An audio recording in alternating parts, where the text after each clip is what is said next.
Welcome back, all you Fabricans and Fleshbags, to the not funny show, Supercast. The Supercast, where we talk about all things superhero in our pop culture media, and of course, that's video games, movies, TV shows. Talk about some news, do some speculation, all that good nerdy stuff. I'm Mode Poupée, your resident fabricant and comic extraordinaire on all things pop culture, joined by the anime expert, video game designer, and lover of all things superhero, my good friend Ladi. Ladi, how you doing today? Oh, fine. Doing great. Yeah, it's we're having a late night tonight because it's been a bit of a week. I think we're leading up to Thanksgiving next week here in America, and of course, we had a lot of stuff going on in comic books last week. Black Panther dropped. Um, we see the Guardians Galaxy specials coming up. All that good stuff. So, and of course, I don't know about you, but I've been simultaneously trying to I'm looking at building a computer. I'm working on my own hitbox fight stick, and I've been watching a shit ton of TV. So I don't know how you've been feeling your days. Probably God of War. I'm assuming. Yep. Yeah, God of War all day, every day. trying to 100% that bad boy. So Yep. I see you. So anyway, let's get on this superhero stuff. We got a bunch of news this week, like good news for Sandman fans, the Netflix show. A sad passing of a legend in the comic space. Wakanda Forever is kind of doing its thing. We're going to talk about that and probably what I would consider a trash take. We're going to wonder, what does Wakanda Forever mean for the recast T'Challa movement?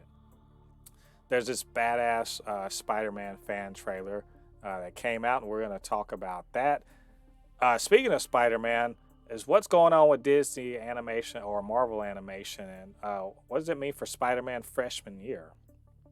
And even more Spider-Man, Sony's building out its Spider-Verse on MGM Plus. There's an announcement of a new show going there. Casting news on the new Daredevil show for a character called White Tiger. All that good stuff. It's a lot, so we're gonna just jump into it. Ready, Lottie? Yeah. Let's roll. Um, so this week, and quick news. Lottie, I don't even know if you watched. Have you watched Sandman on Netflix? Have you gotten around to it? Oh, I've watched it. I just haven't finished it. Yeah. So, but you've at least started it. Well, you Yeah. are not the only one. For weeks and weeks, it was number one in the world on Netflix on various countries. Huge following. There's a Renew Sandman hashtag and movement and all that other stuff. And Neil Gaiman was like, it's not certain because it's an expensive show, so you guys really got to watch the shit out of it and just like let them know you want it. Well, you know what? Let's take a victory lap because Sandman has been renewed for a season two, and god dang it, that feels good. Sometimes fandom can actually work out in our favor. Sometimes we do the right thing.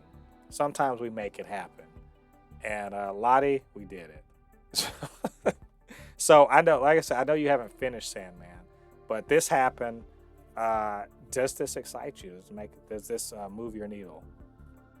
It's definitely like, yeah, because I haven't finished it, but definitely what I saw of it is definitely an interesting show.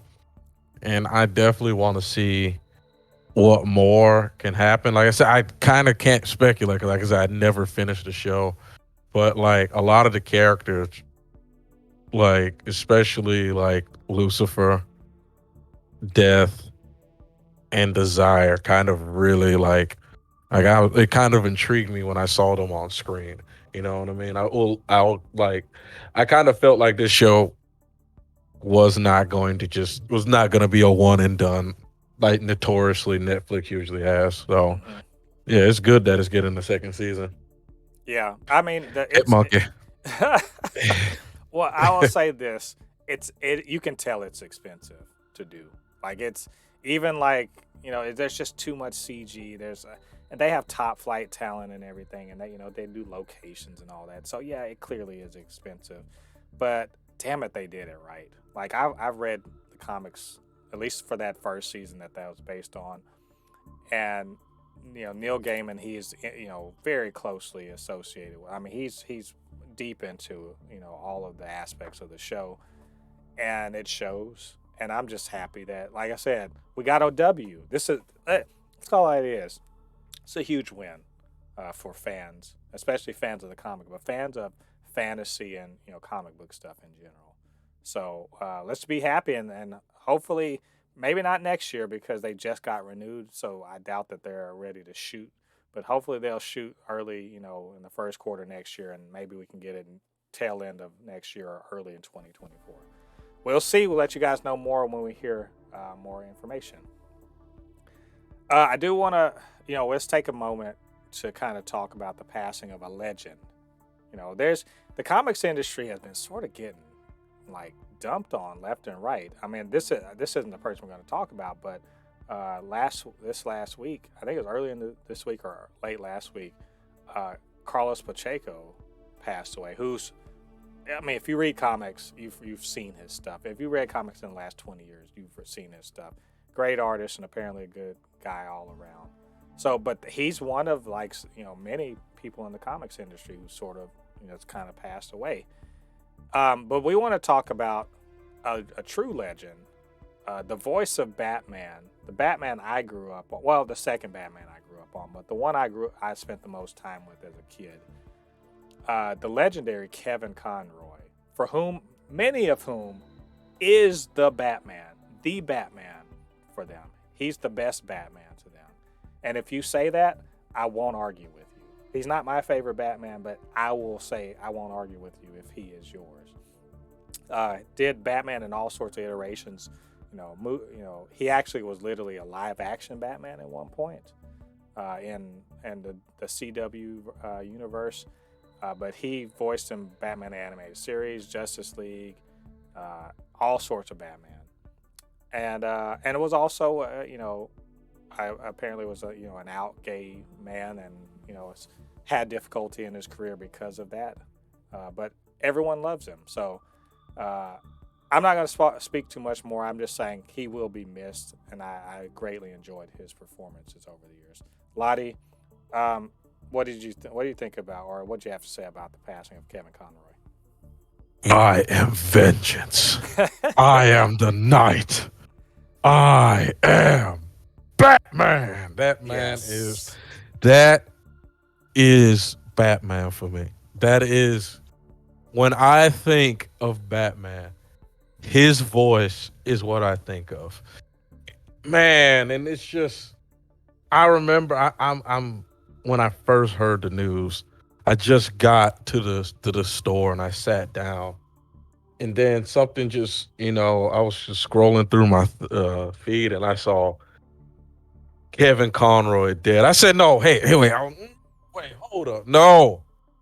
And I saw it and I was like, no, man, God, man.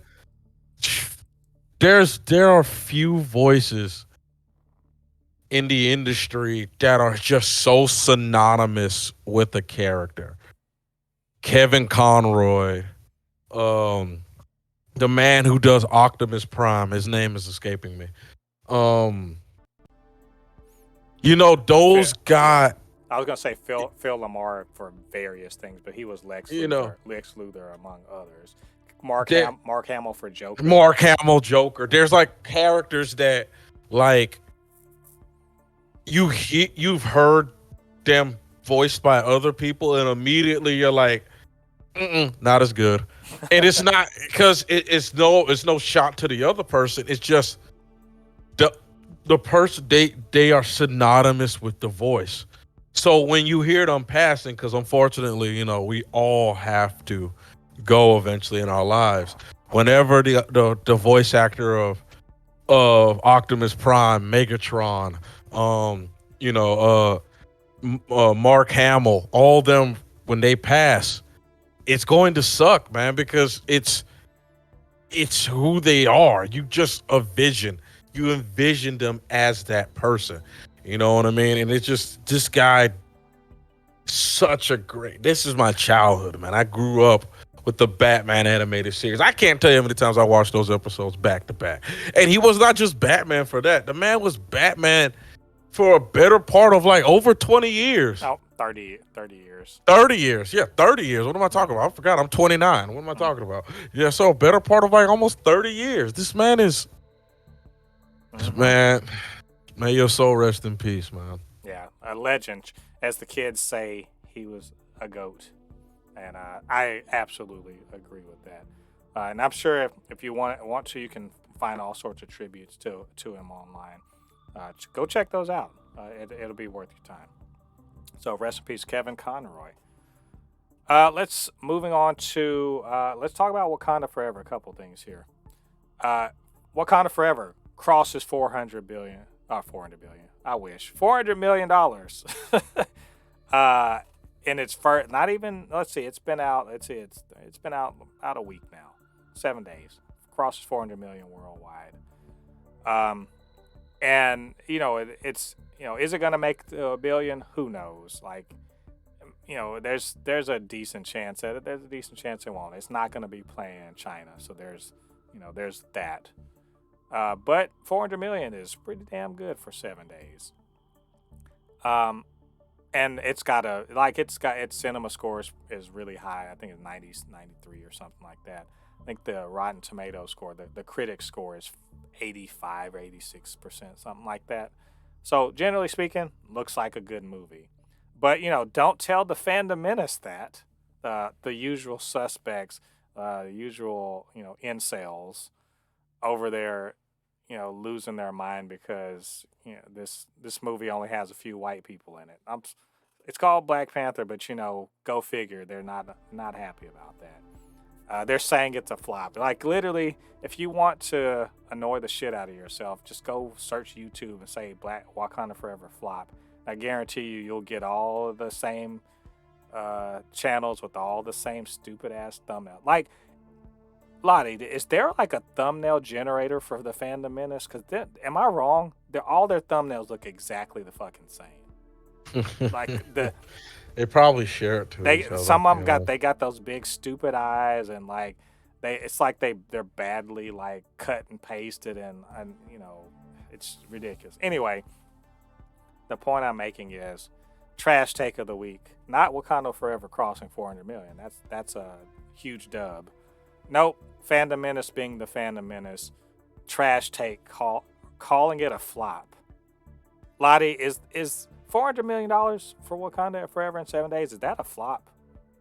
Definitely not a flop. It's not a flop, but I will say I do fear. I'm getting Thor Love and Thunder vibes. I don't think this movie's going to get past 800 million, and the main reason why, it's because that Titan comes out next month, and nobody's watching Black Panther in December. I'll say this much. This is the thing about box office. Every movie makes the majority of its money in the first 2 weeks, and every week after that, if it has good legs, maybe it'll keep pulling in. And if there's no competition, maybe it'll be number one for 5-6 weeks. That's pretty much what's going on here. This thing dropped last, the 11th, right? And so it's essentially got 6 weeks on its own. Oh, it's not. Is it even 6 weeks? I think it's got like a month. It got 4 or 5 weeks on its own. If it hasn't made its money by the 16th of December, it's not gonna make its money. Like nobody's saying, you know what? I'm just not gonna see Black Panther because Avatar. Everyone's that if you are going to see it, you're probably going to see it in the first 4 weeks. Yeah. And also let's also remember something else. Yes, it will be going up against Avatar 2, but it's literally got Thanksgiving holiday weekend, which is always good for movies, the Thanksgiving holiday. And when Christmas rolls around, it will still be in theaters. So people who have missed out are going to have an opportunity because they're off. A lot of people like to go to the movies on Christmas Day. And the shit that's launching on Christmas Day is nothing no one gives. I mean, people are going to want to see the other stuff, but they're going to have the choice of 2 blockbusters to choose from. And who's to say they won't choose to go see both? I'm just saying, Hmm. it's in order to break even. This Wakanda Forever has to essentially get about $650 million, something right, somewhere around there, 650, 700. I think probably 675 is probably closer to correct, based on nothing but my out of my ass guesstimate. But there's no reason it could. It needs $250 million, 275 million. I guarantee you it can make that in the next 3 weeks. It's inconceivable that it couldn't do that in the next 3 weeks. Fucking Thor: Love and Thunder made it that far, you know, and it's definitely a worse movie than Wakanda Forever. So this is not a flop. Just get out of here with that. Just get all the way the hell out of here with that. That makes no sense. How anyone call? Remember they were calling Captain Marvel a flop. Remember Captain Marvel made over $1 billion. These motherfuckers call Captain Marvel a flop. So don't listen to them. They don't. They have an agenda, and their agenda is to shit on anything that makes them feel like the world's changing. So yeah, trash take. So yeah, let's move on to the next thing though. Does Wakanda Forever put the recast T'Challa movement to rest? Lottie, what do you think? Actually, it's I checked it. It's actually stronger than ever. I mean, it might not get listened to, Oh, but it's definitely not getting listened to. We can it call is that. definitely stronger than ever. I'll say that because I like it's every time I scroll through Twitter, I see it's trending, and I'm like, okay, I like this is that I hate to say this. Recast T'Challa is the new release the Snyder cut. For if for no other reason, the shit's clearly not gonna happen. Like, can we let's be 100% clear here. It's not going to happen. They literally just made a movie in which T'Challa is dead, right? So the only mhm. way we're gonna get T'Challa recast in the MCU is in multiverse stuff, and the multiverse stuff is about to be over. At the end of Phase 5, the multiverse shit is coming to a head, right? There's the Kang Dynasty is where that's all going, and then I'm sorry, at the end of Phase, is it 5 or 6? Whatever. The second Avengers is going to deal with the multiverse stuff. That's the only way we're going to see a recast T'Challa. That is it. But for the next few years, at least, none of that shit's true. This recast T'Challa stuff, I understand it, and I even would be fine if they did it, but they're not going to. So like, chill. Like, I don't understand why spend any kind of fucking energy on this. It like at all. So I don't Yeah. know. Well, I mean, do you agree with that? Like, should they keep pushing on it? I mean, it's too late. I mean, he's canonically dead in the Marvel universe. There's nothing you could do about it. I mean, the only thing that I can think they can do, which I think is going to happen, I think they're going to reset the MCU Yeah, I mean, very well could. at the end of Phase 5. I think the MCU is going to be reset. I Yeah. think that's what they're going to do. Well, You know, I think Secret Wars is definitely, if they're doing it like I think they're going to do it. Secret Wars definitely is an opportunity. Avengers Secret Wars is definitely an opportunity to sort of cheat, if you will, some of the decision making that's going on. I don't like that. I'm gonna say that I don't like that. You've done something, fucking stick with it. But they could cheat at it. I just don't think that they're going to, bow to recast T'Challa. They already have a T'Challa in the MCU now. He's a little boy, and by I'm just saying is like an 8-year-old. He's got in 10 years time, or and also let's remember something else. The MCU is years ahead of us in terms of like what year it is in the MCU versus what year it is in our time. It's about 2 or 3 years ahead of us. So I think it's a lot more than that. I think I heard in specifically in the movie, it's like 2027. Yeah. I So think I specifically heard in Black Panther too. I It mean, said 2027. I mean, I got to see it again to make sure. But even if, however it is, it's years in advance. So little T'Challa, incidentally, um, is he's like 7 or 8, so he could very well be the new T'Challa. There you go. This I get it, but like no, this I think it's done. It's not done online. It's never done to the fans, but I don't think Feige's worrying about it at all. So anyway, but hey, maybe something will happen. We'll let you guys know if it does. Let's talk. Let's do some Spider-Man stuff. We got a few Spider-Man stories. Let's talk about this utterly badass um, fan trailer thing, and it's all about a Spider Verse, right? Hmm. Into the Spider Verse, but it's these guys called Corridor Digital, and put they literally put Peter Parker, Tom Holland into the Spider Verse using they and if you look into the behind the scenes, they do basically AI to turn that Tom Holland into like an into the Spider Verse type character, and then they end up just to be super fun about it. They end up putting like Toby and Andrew and then all these other gimmick Spider Man from across the years into it, and it's god dang it, that thing is badass. Lottie, I'm so sad that this isn't a real thing that can happen, but it looks so cool. The fact they put Bully Maguire in there. And, Bully McGuire and the hostess snack cake Spider Man.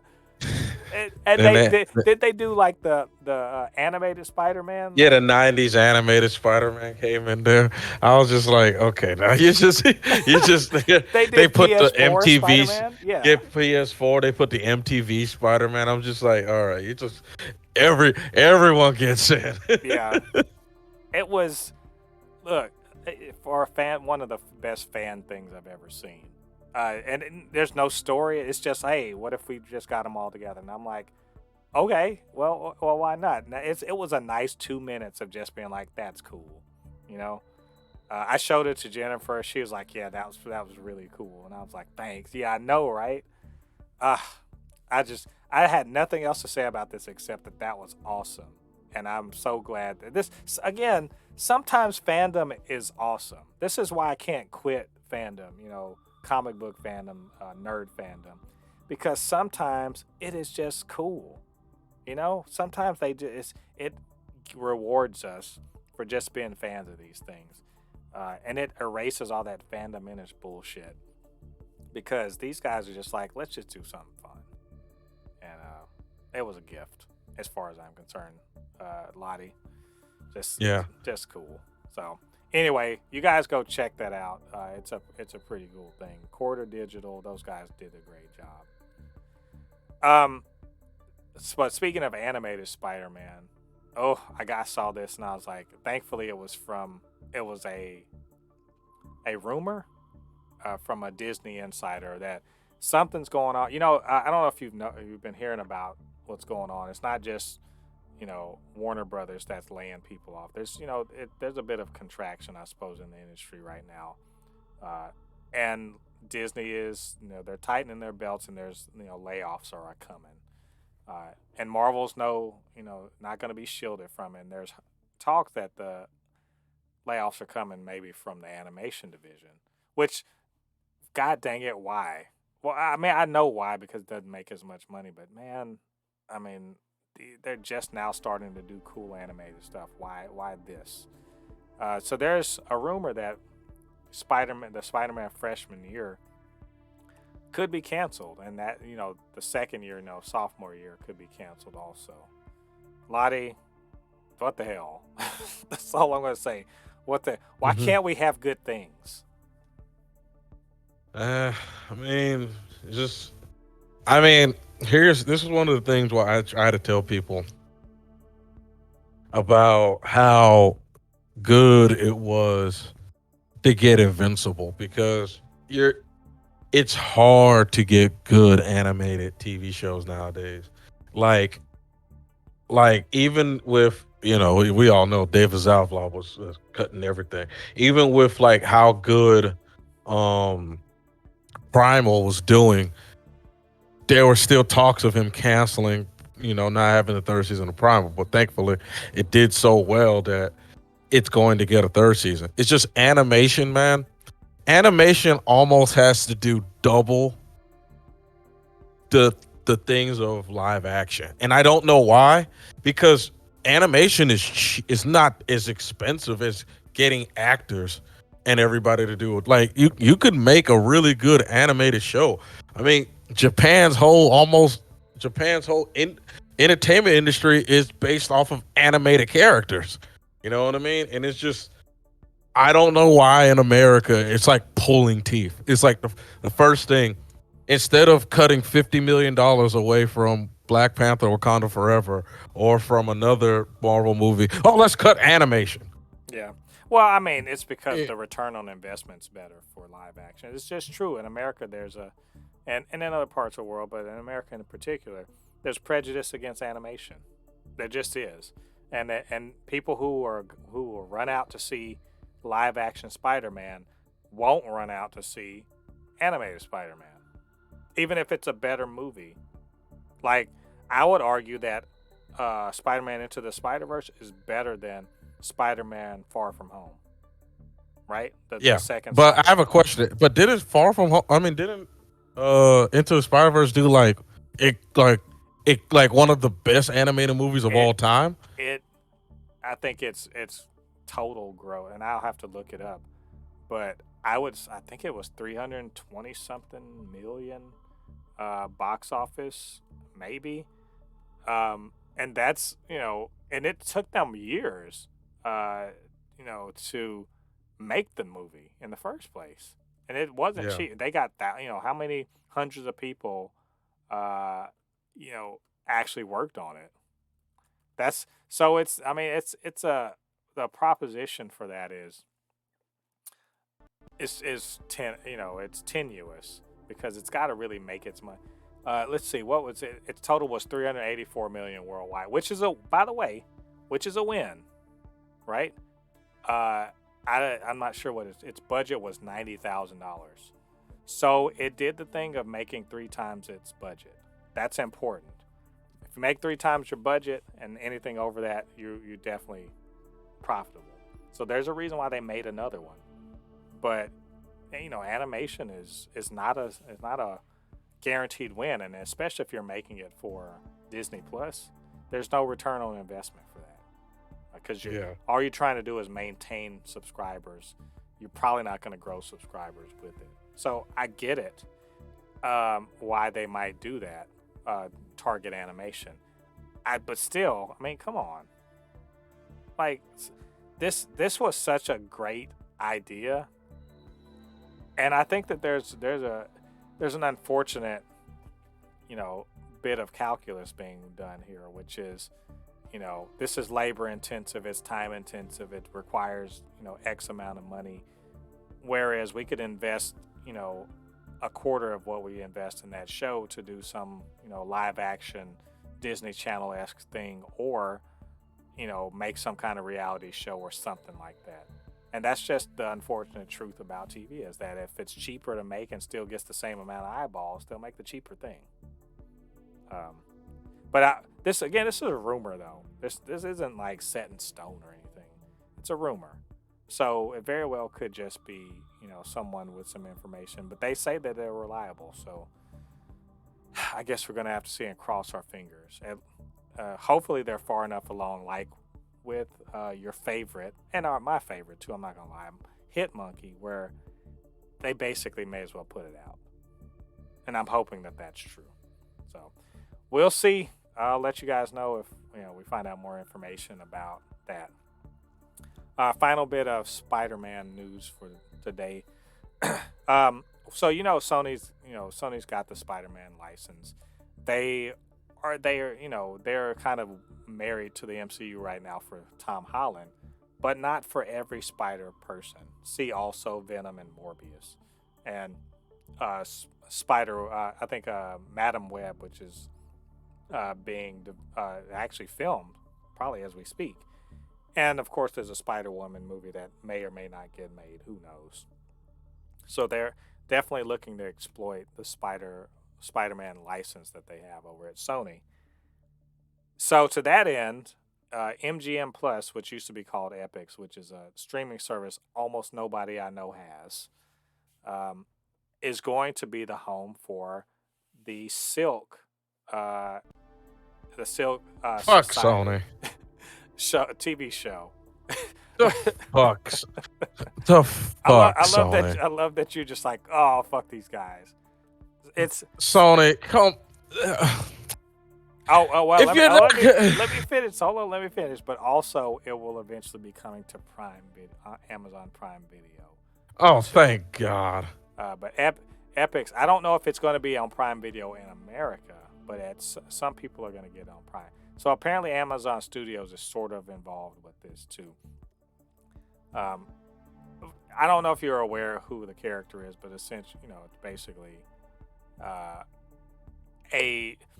I'm not gonna tell the whole story. Basically, a Korean American young lady, about the same age as Peter Parker, who has the spider power.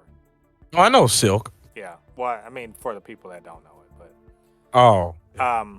and that's basically, you don't need to know anything else about it. That's what it is. She's got the same powers, and also she was in a bunker for like years. So, but this is clearly they're trying to grow this the Spider Verse.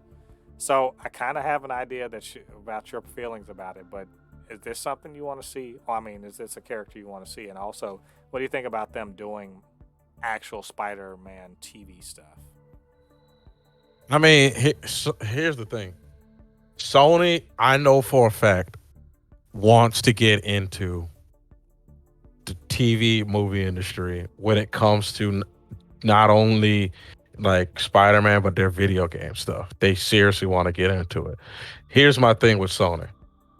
If you want to do that, either find a network, find a place that will exclusively hold your stuff, or two, build your own streaming service.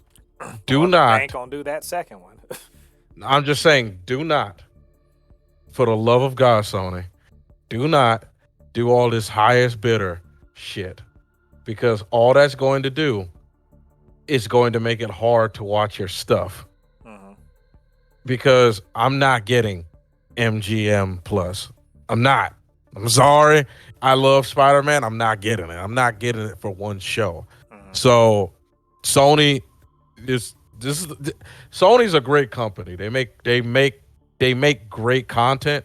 They just have a dumb way of executing things, and this is one of them. What the fuck, man?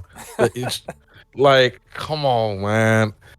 You either give this shit to Amazon Prime or HBO. If you don't want to deal with Disney, either give it to Amazon Prime or give it to HBO Max. Like, quit with the fuckery. Yeah, I will agree. Putting it on MGM Plus that's baffling. That's Epix, MGM Plus, whatever. That is not a big service, and it's so not big that I'm like, when is it going to be bought out by somebody else? Amazon probably would have been a better place, but then I'm pretty sure Amazon is seeking an exclusive deal for Sony original properties. So I don't know. I'm not really sure where that's if this is a good move. I am excited though. I would be, depending on the price, I would be willing to drop one of my current services in order to go watch this. Or if we can wait and it'll eventually be on Amazon, that's cool too. So we'll see. We will see. This is early days, so we'll find out more, I'm sure, next year. And finally, a little bit of casting news. Jenna Ortega is apparently in talks to play White Tiger in the Daredevil series. Not sure how familiar you are with White Tiger, but let's just say she is the daughter of the original White Tiger, who was a martial artist. She's Latina. martial Is she artist. Brazilian? Don't think so. I think it's Mexican. Is probably correct. But either way, um, but they are the white tiger is essentially it's a semi-mystical, basically mantle passed on. Uh, I liken it to sort of Black Panther, but not really. You It's know, Black Panther and Iron Fist almost yeah, fused yeah, together. something like that. That's pretty close to correct. But a martial Hmm. artist has been known to be associated with Daredevil at some point in the past, and also the Daughters of the Dragon. There's other things. That little street level martial arts part of the MCU. I think she's came across Spider Man a few times. I know she was Oh in. yeah, yeah. She came across Spider Man definitely in like the TV shows, No, the White animated TV Tiger shows. has, and yeah, and in animated shows, they actually some younger people might actually know because in some of the more recent ones, she's been a good guy that's been an ally of Spider-Man. Oh, not Uh, just the ally, the love interest. oh, I didn't know that because I don't watch that stuff, but I've seen like pictures. So just all around, I think the character itself great fit for Daredevil, to go along with Echo and I'm sure Elektra at some point. Maybe she is a stand-in Hmm. for Elektra, and also that this the MCU is going out of its way for at least surface level representation, and maybe some more if they actually do it right. So I think this is a good opportunity to see more Latino representation, and also the character is just badass, just a badass, just kicks ass. So, and Jenna Ortega, I don't know if you know much of her work, but she's really good. She's she's one of the better young actors that are going on, in the industry right now. She was recently in Scream. She's in the the new Wednesday Adams series that's going to be on Netflix. She's the star of that as Wednesday Adams. Um, she's up and coming right now. She's quite good. So I'm excited. I just say hell yeah. Well, I mean, what say you, sir? I mean, yeah. I mean, it's always good to have some, add some characters into different stuff. So yeah, I'm down. Yeah, I think it's cool. I want to see it. I bet that suit's gonna be kick ass too. I can't wait. I think it's gonna be cool. So good news. I hope that it works out. And Jenna Ortega gonna have to hit the gym. You're gonna have to do like Charlie Cox because Charlie Cox is going hard right now. Have you seen? I mean, have you seen? He's like, I'm training with MMA. I'm going hard. He's ready to sell these moves. So you're gonna have to hit that gym for real. All right, so Lottie, that's all the news for this week. But maybe you guys we forgot something, or we missed something that you thought we should have talked about, or you just got something to say about our commentary. Get down to the comment section, let us know your thoughts, and of course you can always hit us up, supernotfunnyshow@gmail.com or at supernotfunnys1 on Twitter. And while you're clicking, get down there, hit that subscribe button, hit the like button, and hit the notification bells. All of that good stuff. It helps for people to see our videos, and just really helps us to grow this channel. We really appreciate you doing that. Of course, I couldn't do this by Well, myself. I need the help of my good yeah. friend Lottie. Uh, Mhm. hello. Oh, sorry about that. I got a call. Sorry. Oh, well, hold on. Let me do it. Yeah. All right, 1, 2, 3. And of course, I can't do this all by myself. I need the help of my good friend Lottie. So, Lottie, where can they reach you on your social media? Oh, you can always find me on my you can always find me on my Instagram, which is Anukinihun. It's spelled ANUKINIHUN. Again, it's ANUKINIHUN. And of course, you can also find me on my YouTube channel, which is Kinihun25, which surprisingly, I started uploading shorts. Now I'm just getting like hundreds of views for some reason on my shorts. I guess from now on I'm gonna just upload my Instagram videos onto YouTube too, because they do well on YouTube just by being there. I guess. I guess I should just make shorts on YouTube. I guess that'll get me views Oh and yeah, subscribers. yeah, most definitely. I would say so. But you guys go over there, check out Lottie's stuff, subscribe, like all that good stuff. Show some love. All right, all you Hmm. Fabricans and Fleshbags, thanks for joining us on this episode 76. Come back next week. We got more to talk about. In particular, we're going to talk about what is it? The Guardians special. Should be fun. Until then, I've been Mo de Poupée, your resident fabricant and commentator extraordinaire on all things pop culture, joined by the anime expert, video game designer, and lover of all things superhero, my good friend Ladi. And we'll see you guys on the other side of the thread. Peace. Peace.